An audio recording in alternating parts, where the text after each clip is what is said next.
Right now, your phone is doing magic.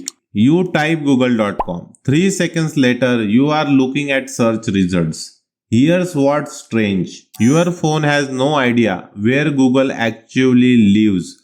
None. Google server is one of the millions of computers on the internet, identified by a string of numbers your phone has never seen. So how did your phone find it? Who told it where to go? And why does this work in milliseconds? Every single time for billions of devices. The answer is one of the most beautiful pieces of engineering on the internet. It involves three concepts most developers misunderstand or skip fast: IP addresses, ports, and DNS. In the next 10 minutes, you will know how all three works and walk through the journey of google.com, turning into a real server on demand. Let's get into it. To find any computer on the internet, you need three things, just three. The first is the IP address. Every computer on the internet has one, a unique string of numbers that identifies that machine, like a postal address. There's the only one of each. The second is the port. A single computer can run many services at once. A web server, a database, and email service. The port tells you which one you want. Port 443 is HTTPS. Port 22 is SSH. The port is the door number at an address. The third is DNS, the domain name system.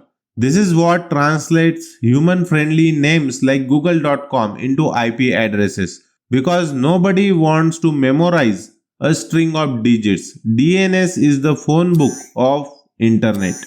Together, these three gives you everything you need to talk to any computer in the world. A name to ask for, a number to find it, a door to enter when you arrive. Stick this in your brain forever. IP is where, port is which door, DNS is how you remember the name instead of the number. Here's the analogy that locks this in forever. Open your contact apps.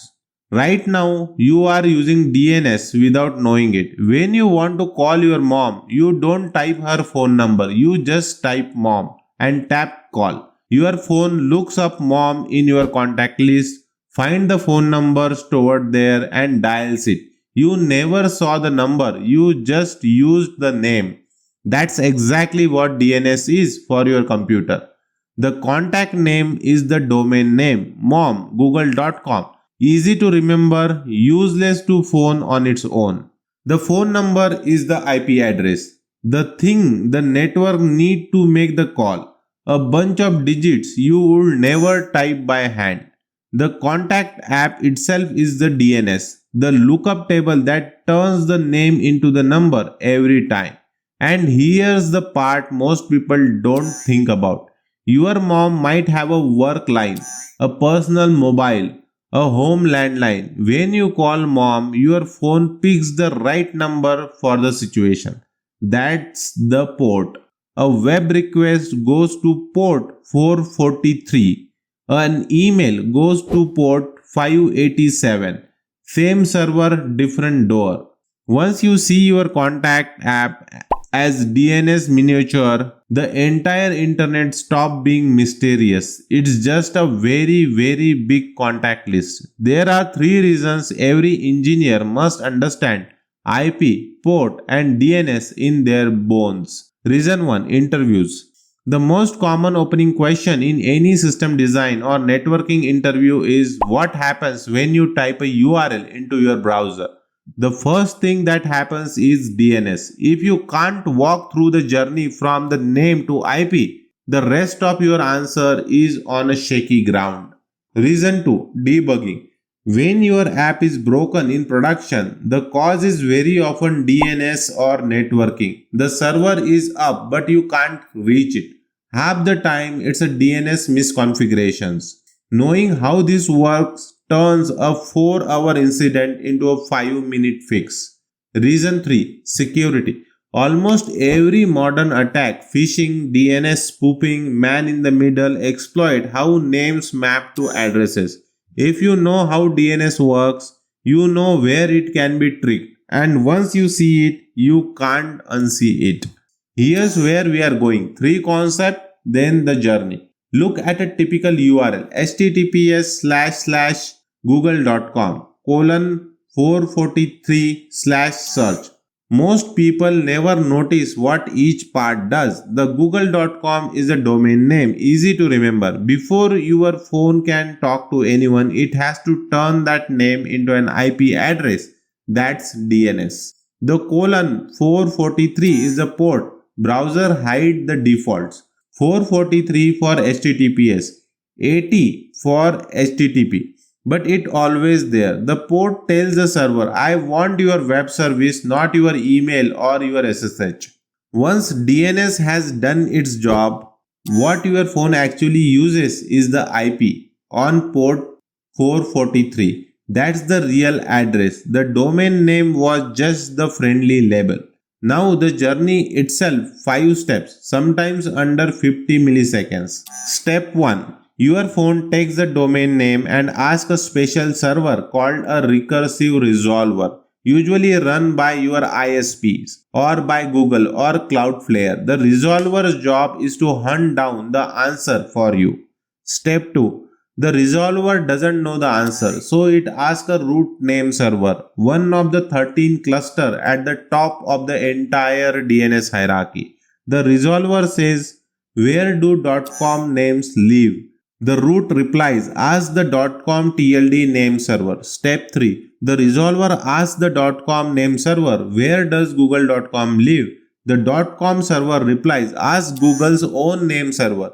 Step 4. The resolver goes to Google authoritative name server, the one Google itself controls, and asks one last time. This server finally returns the actual IP address. Step 5. The resolver hands that IP back to your phone and quietly remember it for the next time. So the next time you ask for google.com, you skip all 4 steps. Cached instant. That journey happens in milliseconds every time you tap a link. I want to be honest with you about something most courses won't tell you. The good news is DNS is one of the great inventions of computing. It scales to billions of names. It's a distributed. No single computer holds the whole list. It caches at every level, which means most lookups never even reach a root server. It just works almost all the time. The bad news, when DNS breaks, the whole internet feels broken. Even if your servers are healthy, a bad DNS record can mean nobody can find them. Cloudflare and Facebook have both had major outages from exactly this. And because DNS caches aggressively, fixing the bad record doesn't help until those caches expire, sometime an hour later. Here's the engineering lesson. Caching is what makes DNS fast.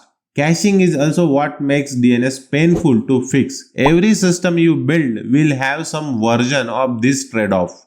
Even from this one video, you can confidently handle now 4 common interview questions. Question 1. What happens when you type google.com and press enter? The browser first asks DNS to turn google.com into an IP address. The resolver walks the hierarchy, root, TLD, authoritative, and returns the IP.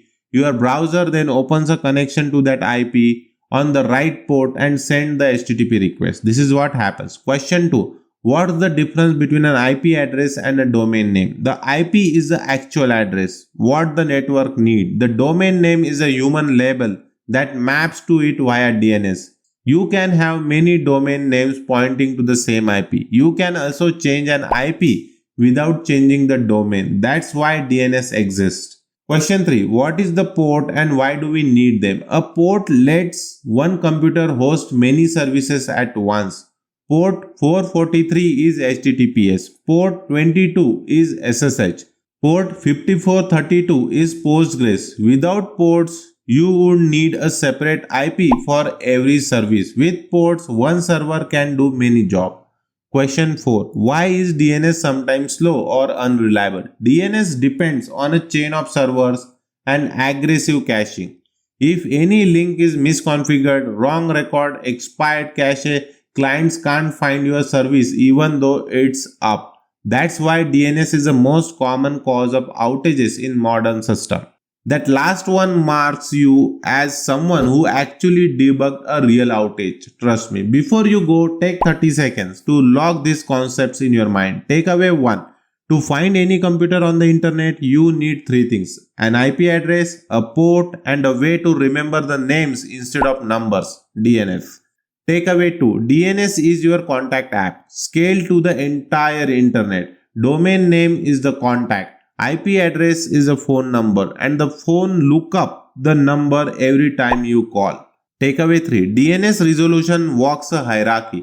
Your resolver, the root, the TLD, the authoritative name server, then caches the answer. That's why it's fast. That's also why it's painful to fix when broken. In the next video, we will zoom into HTTP and HTTPS, the protocol your browser uses to talk to the server. It verbs, status, codes, headers, and what TLS adds on top. Everything we will see in this. If this helped you, hit subscribe so you don't miss the next one. The full playlist is linked below. See you in the next video.